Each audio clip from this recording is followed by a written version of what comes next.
Hello, welcome to Complete Chiropractic Healthcare on the website of Dr. Greg Arnold, www.pitchingdoc.com. Today we'll be discussing my November 10th, 2018 newsletter, How Tom Seaver Struck Out Willie McCovey.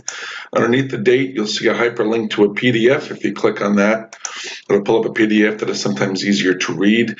So on October 31st, Willie McCovey passed away. He was a great ambassador for the game, and he was really an icon for the San Francisco Giants team. When they made their new stadium, they created a water landing over the right field wall called McCovey Cove. And if you click on these links, you can read about McCovey's passing here.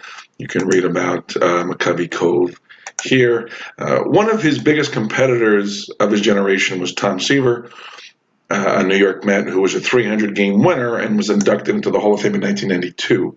Now, when they asked Seaver about McCovey and playing against him, Seaver told a really great story that he called the most satisfying moment of his career. If you click on that link, it'll take you to a daily news article that talks about this whole situation. So, what was the background behind the moment?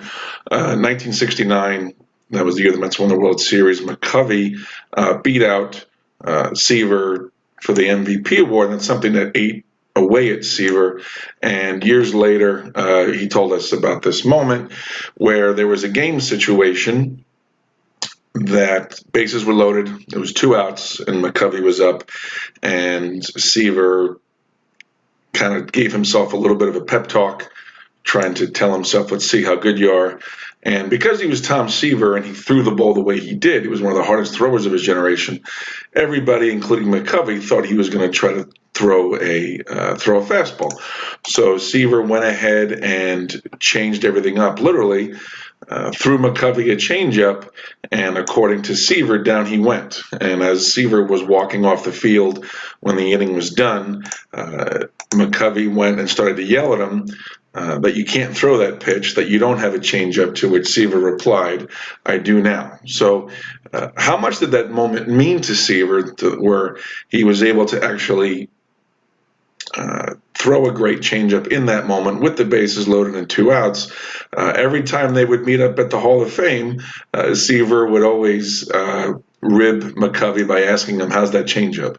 So I love this story. Obviously, I'm a Met fan, but to me, it's a really, really important story because even the hardest throwers of their generation, and a great quote from Reggie Jackson is that one day he said he would show up to the park just to hear Tom Seaver pitch. That's how hard Seaver threw the ball, is that Seaver didn't let his ego get the best of him, but went in that specific moment with that great hitter up at the plate in McCovey, changed speeds, and got the strikeout. So when I deal with my pitching students and we get them to first get a consistent motion, we always talk about throwing the changeup. And if you click on this link in the newsletter, it'll take you to this part of my website where I have a number of changeup newsletters that talk about all these different moments throughout the baseball. Within, I guess, it goes back 6 years now, that the changeup plays significant roles in success for many pitchers. So hope you found this information valuable. If you have any questions about this newsletter, please contact me, pitchingdoc@msn.com. Go ahead and give me a call, or please visit my website, www.pitchingdoc.com. Thank you.